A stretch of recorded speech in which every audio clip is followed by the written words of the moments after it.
ഇപ്പോൾ അവർ പറഞ്ഞത് അതിപ്പോൾ നടക്കില്ല. അതാണ് നിങ്ങൾ മനസ്സിലാക്കേണ്ടത്.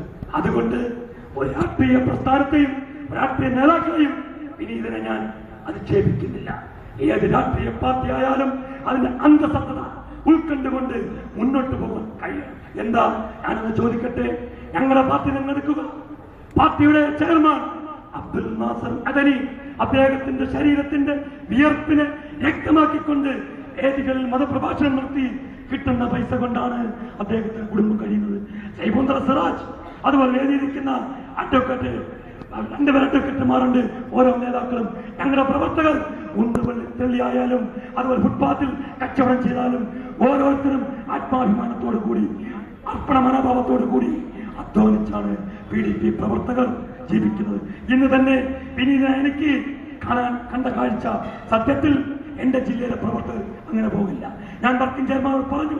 കാരണം എത്രമാത്രം നന്ദി പറഞ്ഞാലും ഈ ഇരിക്കുന്ന മതിയാവില്ല PDPയുടെ പ്രവർത്തകർ. കാര്യം എന്താ, ഞാൻ നോക്കുമ്പോൾ മത്സ്യമടിക്കുന്ന വണ്ടി, കട്ടയും മണ്ണടിക്കുന്ന വണ്ടി, ഓപ്പൺ പിക്കപ്പിൽ പാർട്ടി പതാക കെട്ടിവെച്ചുകൊണ്ട് അതിനെ സ്നേഹിക്കുന്ന ആ പാവപ്പെട്ട പ്രവർത്തകർ ആ പിക്കപ്പിൽ ഇരുന്നു കൊണ്ടാണ് ഈ പ്രകടനത്തിനും പൊതുസമ്മേളനം വന്നിരിക്കുന്നത്. ഇന്ന് ഏതെങ്കിലും രാഷ്ട്രീയ പ്രസ്ഥാനം നടക്കുമോ? നടക്കും. 500 ഒരു നോട്ടും ഒരു ബിരിയാണിയും ഒരു ഷർട്ടും ഒരു മുണ്ടും വാങ്ങിക്കൊടുത്താൽ കൊടി പിടിക്കുവാനും പ്രകടനത്തിനും പൊതുസമ്മേളനത്തിനും ആളെ കിട്ടും, ഒരു സംശയവുമില്ല. പിന്നെ ഓരോരുത്തർ പറയും, എന്താ പറയുന്നത്, PDP അടുപ്പിക്കരുത്, വർഗീയത, മതവാദികൾ, ഭീകരവാദികൾ വോട്ട് വേണ്ട. ഞാനെന്ന് ചോദിക്കട്ടെ, ഈ പറയപ്പെട്ട പമ്പന്മാർ UDF എത്ര ഘടകകക്ഷിയാ? LDF എത്ര ഘടകകക്ഷിയാ? ഈ പറയപ്പെട്ട ഇതുപോലെ ഒരു തമ്പിനകത്ത് ഈ LDFന്റെയും UDFന്റെയും ഓരോ പതാകകൾ കെട്ടിവെച്ച് അതിന്റെ അടിയിൽ എഴുതുക മുസ്ലിം ലീഗ്, കോൺഗ്രസ്, മാണി കോൺഗ്രസ്, ജേക്കബ്, അതുപോലെ ഓരോ മുന്നണികളിൽ എഴുതിയിരിക്കുക.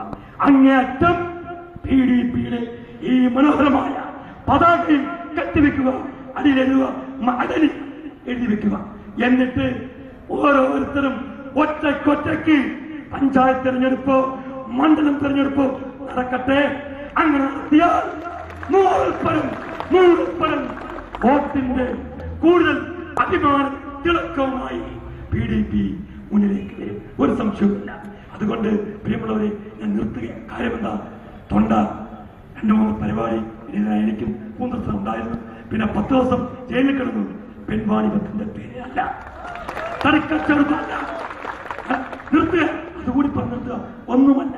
പിന്നെയോ, കൊല്ലം ജില്ലയിൽ കുണ്ടറ മണ്ഡലത്തിൽ CPM NDF എന്ന സംഘടന രാത്രി 1 മണിക്ക് ചാത്തന്നൂർ സർക്കിൾ ഇൻസ്പെക്ടറുടെ നേതൃത്വത്തിൽ, വർഗീയവാദിയ സർക്കിൾ ഇൻസ്പെക്ടറുടെ നേതൃത്വത്തിൽ, അനിൽകുമാർ എന്ന് പറയുന്ന അദ്ദേഹത്തിന്റെ നേതൃത്വത്തിൽ PDPയുടെ 2 മണ്ഡലം നേതാക്കളെ അറസ്റ്റ് ചെയ്തുകൊണ്ട് പോയി. പിറ്റേ ദിവസം ഇനി ഞാൻ വിളിച്ചു പറഞ്ഞു, കിട്ടില്ല. നേരെ സ്റ്റേഷനിൽ ചെന്നു. എന്റെ ജാമ്യത്തിൽ 2 പേരെ ഇറക്കിക്കൊണ്ട് വന്നു. ഇത് കണ്ട ലീഗുകാർക്കും CPIക്കാർക്കും മറ്റു പലർക്കും അസൂയായി. അവർ പറഞ്ഞു, പാടില്ല, മഴക്കാർ ഷായ ഒതുക്കണം, അവന്റെ ബിസിനസ് തകർക്കണം, അവനെ തളർത്തണം, എങ്കിലേ മഴവിനെ ചിറകൊടിക്കാൻ സാധിക്കും. അതുകൊണ്ട് ഇന്ന് തന്നെ നിങ്ങൾക്ക് സ്റ്റേഷനിൽ സർക്കസ് തുടരണമെങ്കിൽ 2 പേരെ പിടിക്കണം. മനസ്സിലാക്കുക, സത്യമാണ് പറയുന്നത്. വേണമെങ്കിൽ നിങ്ങൾ അന്വേഷിക്കാം, നേതാക്കൾ ഇരിപ്പുണ്ട്. അങ്ങനെ അന്ന് വീണ്ടും ഈ പാവപ്പെട്ട സർക്കിൾ ഇൻസ്പെക്ടർ 1 മണിക്ക് അദ്ദേഹത്തെ 15 പോലീസുമായി ആ പ്രദേശത്ത് ചെന്നു. മുസ്ലിം ഭൂരിപക്ഷം മേഖല അവിടെ ചെന്നു. ഒരു PDPയുടെ മണ്ഡലം ജോയിന്റ് സെക്രട്ടറി, പള്ളിയിലെ മുദരിസാണ് അദ്ദേഹത്തെ അറസ്റ്റ് ചെയ്തു. അദ്ദേഹത്തിന്റെ അനിയൻ ഇതുപോലെ നടക്കുന്ന പരിപാടിക്ക് പോലും വരാത്തൊരു മനുഷ്യൻ, സാധുവായ ഒരു മുഅദ്ദിൻ, അദ്ദേഹത്തെയും പോലീസ് അറസ്റ്റ് ചെയ്തു. മനഃപൂർവ്വമാണ് ആ മുഅദ്ദിനെ അറസ്റ്റ് ചെയ്തത്. കാര്യം എന്താ, അളിയനെ അറസ്റ്റ് ചെയ്തു, അതുകൊണ്ട് മറ്റളിയനെ അറസ്റ്റ് ചെയ്തു.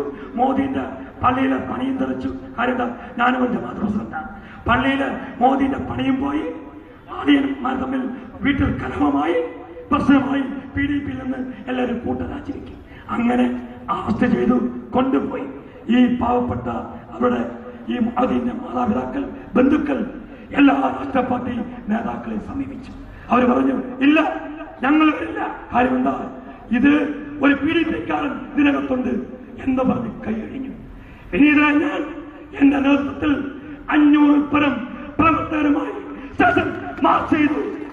അകത്തെ കടന്നു. ആ നിരപരാധികളായ 2 പേരെയും സ്റ്റേഷനിൽ നിന്നും പിടിച്ചിറക്കി കൊണ്ടുവന്നു. ലാത്തി ചാർജ് ചെയ്തു. അടികളേൽക്കേണ്ടി വന്നു. അങ്ങോട്ട് മരിച്ചു, ഇങ്ങോട്ട് മരിച്ചു ഒക്കെ ചെയ്തു. എല്ലാം കഴിഞ്ഞില്ല. 10 ദിവസം ജയിലിൽ കിടന്നു. കാര്യമെന്താ?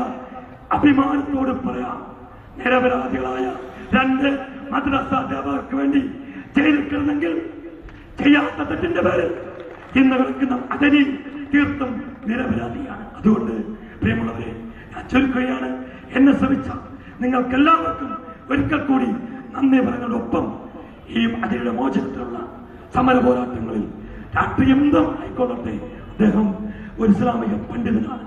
മലപ്പുറത്തെ പറ്റി ഇതിനെ ഞാൻ ഒരുപാട് കേട്ടിട്ടുണ്ട്. ഒരുപാട് അനുഗ്രഹീതമുള്ള മണ്ണാണ് മലപ്പുറത്തിന്റെ മണ്ണ്.